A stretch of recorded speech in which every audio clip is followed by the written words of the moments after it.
안녕하세요, 여러분. 지금부터 한국 정치권에서 벌어진 충격적인 계엄령 선언과 철회의 소식을 전해드리겠습니다. 윤석열 대통령의 이번 결정이 국내외적으로 어떤 영향을 미칠지 자세히 살펴보겠습니다. 먼저 이번 사태의 핵심 내용입니다. 윤석열 대통령이 12월 3일 밤 전격적으로 계엄령을 선언했습니다. 이 선언은 반정부 활동과 국회 마비를 이유로 한 긴급 조치였는데요. 하지만 불과 6시간 만인 12월 4일 새벽, 윤 대통령은 이를 철회했습니다. 윤 대통령은 계엄령 선언 당시 야당인 더불어민주당이 국가 안보를 위협하고 국회 기능을 마비시켰다고 주장했습니다.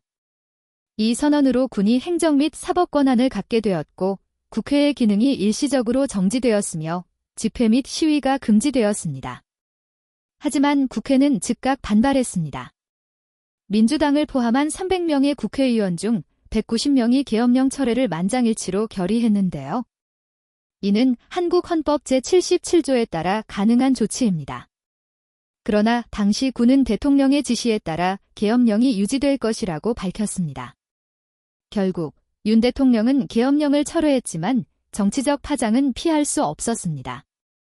여당인 국민의힘 대표 한동훈조차도 윤 대통령의 결정을 비판하며 국민과 함께 이를 저지하겠다고 밝혔습니다. 현재 민주당은 윤 대통령의 사임을 요구하며 반역죄 기소를 검토 중입니다. 이번 계엄령 선언의 배경에는 윤석열 정부와 민주당 간의 심각한 갈등이 있습니다. 민주당은 국회 다수당으로서 정부 예산안, 특히 국방비 증액안을 가로막으며 국회 운영을 마비시켜 왔습니다.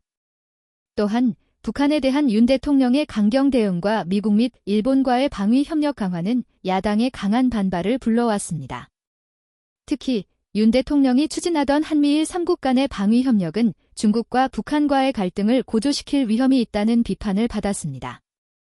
여기에 노동개혁, 경제적 압박, 그리고 생활비 상승 문제까지 겹치면서 윤 대통령의 지지율은 큰 타격을 받았습니다.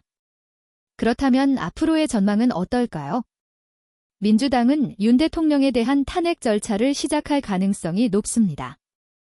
헌법재판소가 최종 판결을 내릴 때까지 윤 대통령은 최대 180일 동안 직무가 정지될 수 있으며 탄핵이 확정되면 60일 이내에 새로운 대선이 치러지게 됩니다. 한편 이번 사태는 한국의 외교 관계에도 영향을 미칠 전망입니다.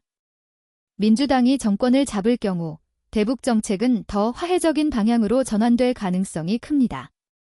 동시에 미국 및 일본과의 방위 협력은 약화될 것으로 보입니다. 윤석열 대통령의 계엄령 선언과 철회는 한국 정치와 외교의 중대한 전환점을 만들고 있습니다. 그의 정책 추진은 사실상 중단될 가능성이 크며 정치적 운명은 더욱 불확실해졌습니다. 앞으로의 상황이 어떻게 전개될지 우리는 계속해서 주목할 필요가 있습니다. 청취해주셔서 감사합니다.